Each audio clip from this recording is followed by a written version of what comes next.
সকাল সকাল চাটা খাওয়া কমপ্লিট। রোজ তো একটু রান্না থাকে, কিন্তু আজ আর সেই রান্নাটা নেই, কারণ আমার বান্ধবী এসে সমস্ত রান্না করে গুছিয়ে দিয়ে গেছে। শুধু শাকটা আমি কাল করেছিলাম, সেটাই রয়ে গেছে।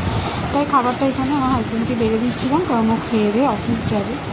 এখন তো আমি সেরকমভাবে কিছুই করতে পারি না, ওই খাবারটা একটু বেড়ে দেওয়া, একটু রান্না করা, এক দুপদ, খুব বেশি, তার থেকে তো বেশি করিই না। আর হচ্ছে একটু জল ভরে দেওয়া বটলে ফিল্টার থেকে। এই টুকটাক কাজ ছাড়া আর কিছু সেরকমই করি না। যা করে আমার মেয়ে হাজব্যান্ডই করে, সেরকম বেড়ে পড়ে বেশ খানিকটা চাপ পড়ে যায়।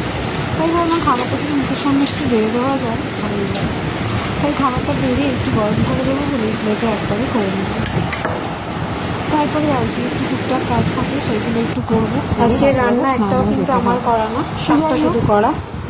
বাদবাকি সমস্ত আমার বান্ধবী এসে দিয়ে গেছে রান্না করে বাড়ি পৌঁছে।